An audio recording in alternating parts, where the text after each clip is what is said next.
सुबह भोर में जागते तो खुले आकाश का दर्शन करो। उस घर में वास्तु दोष नहीं रहता जिसके आंगन में खड़े होकर के आकाश दिखाई देता है। और पहले घर ऐसे ही बनाए जाते थे, आंगन खाली होता था, आंगन में कोई दीवार नहीं होती थी, आंगन में खड़े होते तो अंबर आकाश दिखाई देता था। लेकिन वो सब अब नहीं रहा है। मत्स्य पुराण में लिखा है, वर्णन, जिसके आंगन में तुलसी की पूजा होती है उसके पितर प्रसन्न हो जाते हैं, उसके घर में किसी भी प्रकार का कोई दोष नहीं रहता। चलो अब आंगन नहीं है तो छत पर चढ़ करके तो आप अंबर आकाश का दर्शन कर सकते हैं। आकाश नहीं है तो घर के बाहर निकल करके तो अंबर आकाश का दर्शन आप कर सकते हैं। इससे आपके स्वास्थ्य को लाभ मिलेगा। प्रातः की ओस यदि देह के ऊपर पड़ जाए उस व्यक्ति को कभी कुष्ठ रोग नहीं हो सकता, उसको कभी चर्म रोग की बीमारी नहीं हो सकती। प्रातः का जागना इतना आनंद देता है।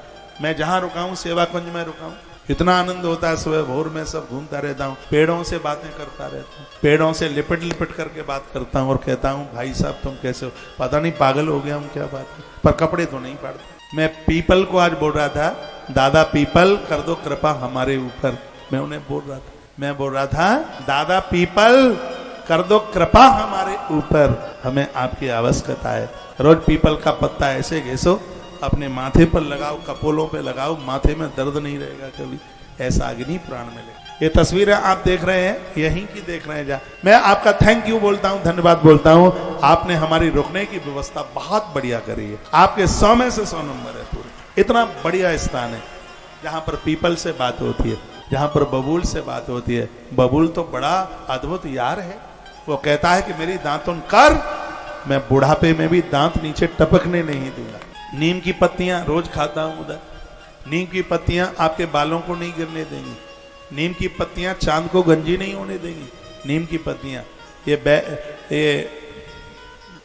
वैक्सीन लगने के तत्पश्चात बाल बहुत टूट रहे हैं, लोगों के बाल झड़ रहे हैं। ये 5-4 पत्तियां नीम की आप खाते रहे, ऊपर गुनगुना पानी पीते रहे। गर्भाकालीन नारी नीम की पत्तियां ना ले, नहीं तो गर्भ स्राव की स्थिति हो सकती है। नीम की पत्ती स्वास्थ्य के लिए बहुत फायदेमंद है, चर्म रोग खत्म करती है, बालों को टूटने से बचा लेती है नीम की पत्ती। तो पेड़ों से आप प्रीति कीजिए, उनसे स्नेह कीजिए, इनको मारिए मत, इनको काटिए मत, इनसे मिलिए, इनसे मिलिए। एक बार मुझे बुखार आ गया और कई दिन हो गए थे, वैसे भगवान की कृपा से आता नहीं है, तब आ गया और वो कैसे भी जावे नहीं। एक महात्मा जी मुझे मिले और वो कहते हैं बुखार चला जाएगा, किसी पेड़ से लिपट करके बोल देना कि अब मुझसे बुखार सहन नहीं होता है, तुम हमारे बुखार को ले लो। आश्रम से थोड़ा आगे श्यामकुटी के पास एक पेड़ था, पीपल का ही था। तो मैंने कहा कि अब बुखार हमसे सहन नहीं होता है, हमारे बुखार को तुम ले लो। आप विश्वास करें, पीपल देवता ने हमारा बुखार ले लिया और बिना दवाई के हाल ही बुखार चला गया, और पहले दवाई से भी नहीं जा रहा था। इन वृक्षों से प्रीति करें, आप प्रेम करें, आप इनको अपना माने। महाभारत के वन पर्व में लिखा है, हो सकता है कि पिंडदान करने के लिए परिवार के लोग वंशधर ना जाएं, लेकिन वन पर्व में लिखा है जिसने वृक्ष लगाए हैं वो अपने दाता का पिंडदान करने के लिए मनुष्य शरीर धारण करके वो पेड़ गया जी तक पहुंचते हैं। ऐसा पितामह भीष्म ने राजा युधिष्ठिर को ये बात कही। वृक्षों के प्रति सुबह घूमिए, टहलिए, इस पर्यावरण का आनंद लीजिए, इन्हें मारिए काटिए मत, इनको लगाइए, पेड़ लगाइए, वृक्ष लगाइए।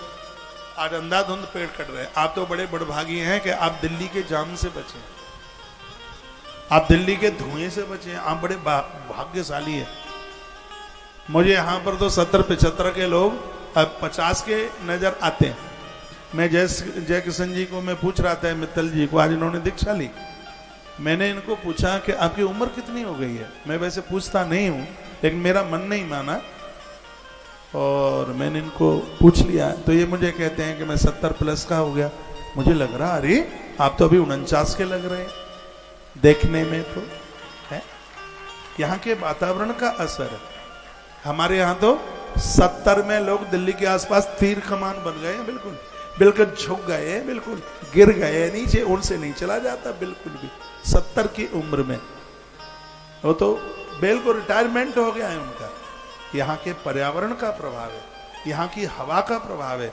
यहाँ की हवा में दूषणता नहीं है। हमारा वो संस्कार टीवी से वो भाई है, मैंने पूछा भैया बाल कैसे कम हो गए, तो वो बोलता है दिल्ली का पानी खतरनाक है, इसलिए दिल्ली के पानी में प्रदूषण है, इसलिए बाल चल जा रहे हैं, इसलिए बाल उड़ रहे हैं। लेकिन यहाँ देखा जाता है, ये मेरे सामने बच्चे बैठे हैं, इनके सिर पर कितने घने बाल हैं, यहाँ का वायुमंडल, यहाँ पेड़ है।